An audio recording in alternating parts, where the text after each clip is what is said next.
لہذا آپ پلیز میرے خاوند کے بارے میں کچھ کریں.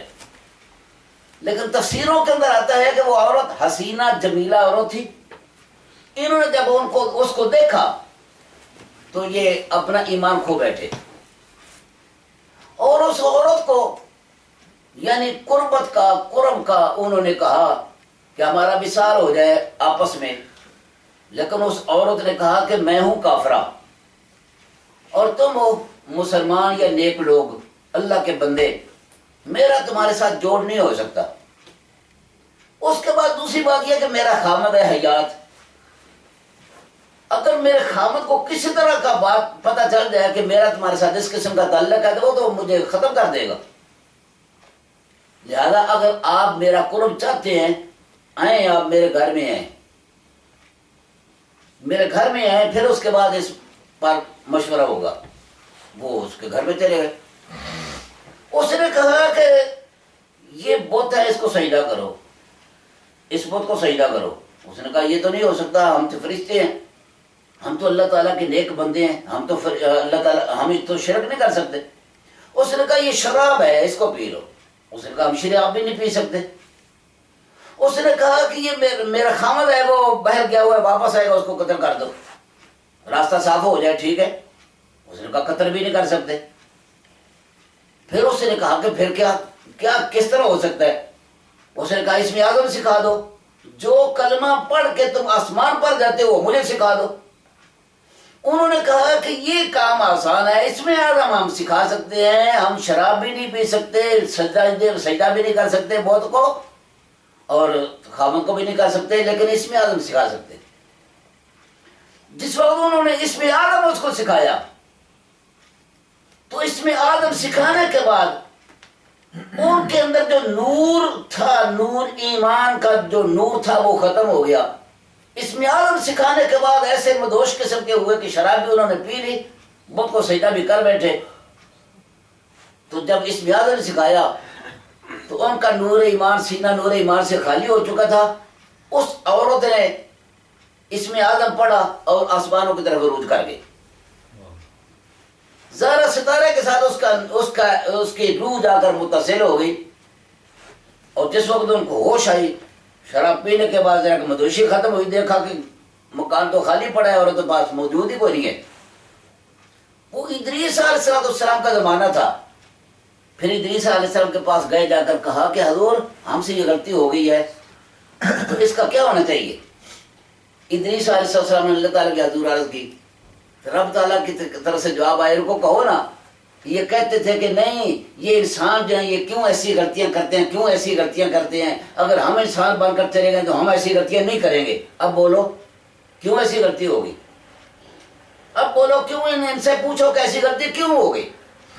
انہوں نے شراب بھی پی لی ہے, انہوں نے اسم اعظم بھی سکھا دیا ہے, انہوں نے غلط قسم کے کلمات بھی ادا کیے ہیں, یہ کیوں انہوں نے ایسا کیا پھر.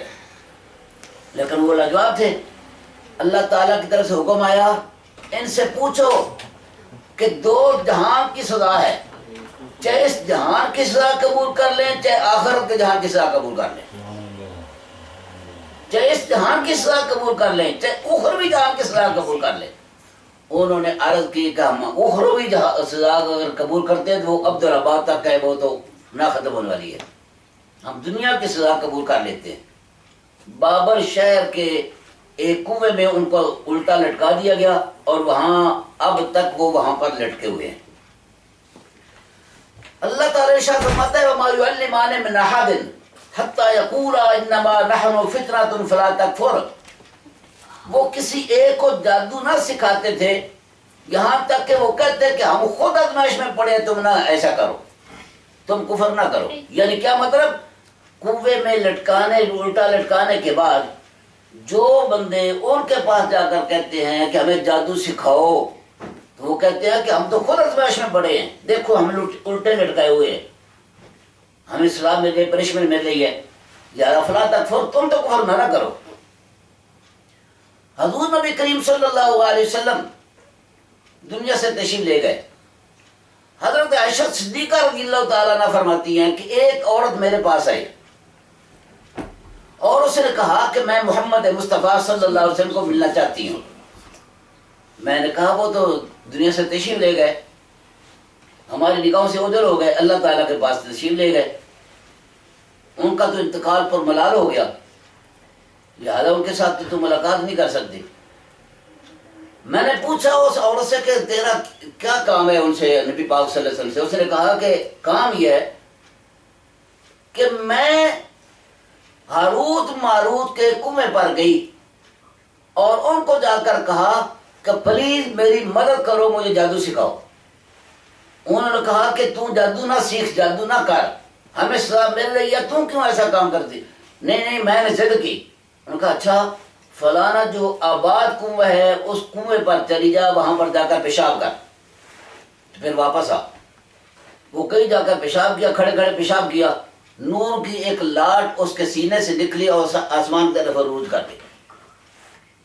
واپس آئی، اس نے کہا کہ میں نے پیشاب کیا ہے، پھر کیا دیکھا ہے؟ آخر نور کی ایک لاٹ نکلی ہے میرے سینے سے، آسمان کی طرف عروج کر گئی ہے۔ انہوں نے کہا کہ وہ نور کی لاٹ جو تھی وہ تیرا ایمان تھا، اب تیرا ایمان، تیرا سینہ ایمان سے خالی ہو گیا، اب تو جادو کے اندر مہر ہو سکتی ہے۔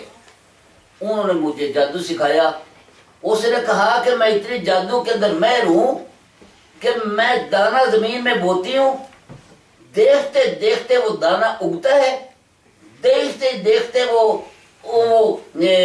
سنگا اس پر لگتا ہے، دیکھتے دیکھتے وہ پکتا ہے، پھر وہ دانہ گرتا ہے، پھر آٹا بنتا ہے، دیکھتے دیکھتے اس کی روٹی بن جاتی ہے چند منٹوں سیکنڈوں کے اندر۔ میں اتنی مہر ہو گئی، کسی کو نقصان پہنچانا چاہوں، کسی کو فائدہ پہنچانا چاہوں، میں اتنی مہر ہوں۔ لیکن اب مجھے احساس پیدا ہوا ہے کہ میں ایمان سے معروم ہو گئی ہوں، لہذا میں توبہ کرنا چاہتی ہوں کہ میرا توبہ کرنے کا کیا طریقہ ہے۔ حضرت عائشہ صدیقہ رضی اللہ تعالیٰ عنہ نے فرمایا کہ تو فلاں فلاں صحابی کو جا کر مل اور معلوم کر کے کیا توبہ کا تیری کس طرح قبول ہو سکتی ہے۔ چند صحابہ کرام رضوان سے وہ ملی، لیکن انہوں نے کہا کہ ہم اس مسئلہ کو حل نہیں کر سکتے، جاؤ تم حضرت عبداللہ بن عباس رضی اللہ تعالیٰ عنہ کے پاس۔ حضرت عبداللہ بن عباس رضی اللہ تعالیٰ عنہ مفسر قرآن کے پاس گئی، جا کر کہا کہ میں تو اس لیے آئی ہوں کہ میں توبہ کرنا چاہتی ہوں۔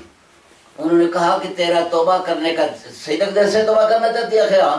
انہوں نے فرمایا تیرے والدین زندہ ہے؟ آخر جی ہاں جی میرے والدین زندہ ہے۔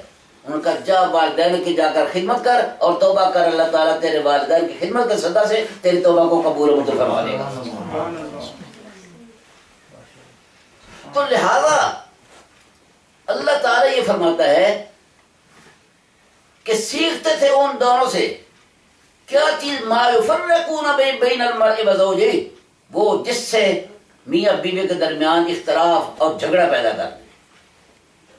آج بھی ایسے لوگ موجود ہیں جو کہ گھروں کو تباہ برباد کرنے کے لیے، میاں بیوی کے درمیان اختلاف پیدا کرنے کے لیے، مائی باپ کے درمیان اختلاف پیدا کرنے کے لیے، بچوں اور والدین کے درمیان اختلاف پیدا کرنے کے لیے، گھروں میں میاں بیوی کے درمیان اختلاف پیدا کرنے کے لیے وہ غلط قسم کے جادو کے کلمات پڑھتے ہیں اور اس کے بعد یہ تعویذات لیتے ہیں اور کرتے ہیں۔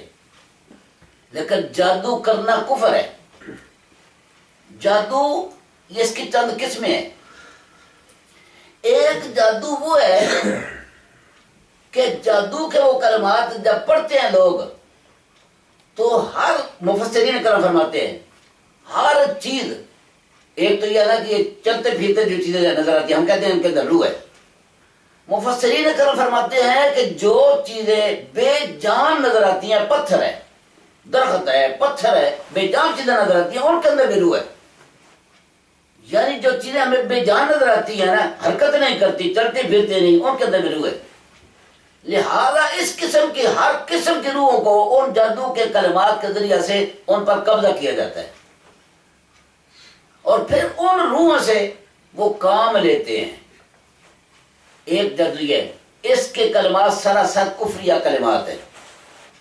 ایسے کلمات ادا کرنے والا، لکھنے والا، پڑھنے والا، لینے والا، حاصل کرنے والا، مد لینے والا وہ دار اسلام سے خارج ہو جاتا ہے۔ دوسرے جادو کے کلمات یہ ہیں کہ جو مرے ہوئے لوگ ہیں ان کی روحوں پر جادو کے کلمات کے ذریعے سے کنٹرول کیا جاتا ہے، پھر ان روحوں سے کام لیا جاتا ہے۔ یہ جادو بھی سراسر کفر ہے۔ تیسرا جادو یہ ہے کہ آنکھوں پر جادو کیا جاتا ہے۔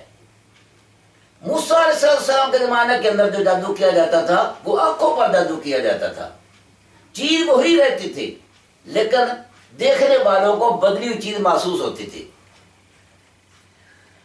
کہ موسیٰ علیہ السلام کے مقابلے کے لیے فرعون نے ہزاروں جادوگروں کو بلایا، لاٹھیاں رسیاں انہوں نے میدان کے اندر پھینک دی، تھی وہ لاٹھیاں تھی وہ رسیاں، وہ لاٹھیوں کے سانپ نہیں بنے تھے، وہ ایک دوسرے پر لاٹھیاں رسیاں گری ہوئی ہیں، لیکن جو تماشائی ہیں سب کو وہ سانپ نظر آ رہے تھے، سانپ محسوس ہوتے تھے، یہ سانپ ہے سانپ ہے سانپ ہے۔ تو موسیٰ علیہ السلام کو اللہ تعالیٰ نے چونکہ معجزہ عطا فرمایا تھا تو جادوگروں نے جادو کے ذریعے سے ان لاٹھیوں اور رسیوں کو سانپ بنا کے دکھایا۔ لوگوں نے محسوس کیا کہ جادو یہ دیکھو دی یہ مطلب سانپ ہی سانپ، میدان سانپوں کے ساتھ بھر گیا۔ تو موسیٰ علیہ السلام کو رب نے فرمایا القی عصاک، اے موسیٰ اپنا عصا نیچے ڈالو۔ جب آپ نے اپنا عصا نیچے ڈالا تو تلقف ما یافکون، جو ان کی بناوٹیں تھی سب کو وہ نگلنے لگا، اور منٹوں سیکنڈوں کے اندر وہ سارا میدان خالی کر گیا اور سب کو ہڑپ کر گیا۔ اب جس وقت میدان خالی ہو گیا تو سانپ نے سارے ان کی لاٹھیاں تو رسیاں سانپ جو بنے ہوئے تھے ان کو وہ کھا لیا اس نے۔ تو پھر لوگوں کی طرف اس نے اپنا رخ کیا، جدھر فرعون کے وزراء بیٹھے ہوئے تھے ادھر اس نے رخ کیا، بس جناب علی وہ بھاگے، ایک دوسرے کے نیچے لوگ آ کر مرے، 25,000 بندے ایک دوسرے کے نیچے آ کر دب کے مر گئے تھے۔ تو موسیٰ علیہ السلام نے اس کی جو دم تھی اس کو پکڑا، جب پکڑا پھر وہ لاٹھی کی لاٹھی، اور وہ لاٹھی کو ڈنڈا بہت بڑا موٹا نہیں تھا۔ ہم نے الحمدللہ اس کی زیارت کی ہے ترکی کے اندر، یعنی استنبول کے اندر، وہاں پر جو عجائب یعنی کہ وہ جو زیارت عجائب گھر ہی سمجھیں، تو وہاں پر جو زیارت جگہ جب بنی ہوئی ہے وہاں پر یہ چیزیں موجود ہیں۔ تو وہاں پر وہ آپ کا آسا اب بھی لٹکا ہوا ہے، لیکن اس کا پیس ہے، فل نہیں ہے، آپ کے سیل کے مطابق قد کے مطابق وہ لاٹھی تھی، اب اس کا آدھا حصہ وہاں پر لٹکا ہوا ہے، لیکن اس کی موٹائی یہ جتنی یہ انگل کی موٹائی ہے اتنی اس کی موٹائی ہے۔ تو یہ موسیٰ علیہ السلام کا معجزہ تھا کہ دیکھتے ہی دیکھتے منوں کے حساب سے لاٹھیاں اور رسیاں وہ نکل گیا۔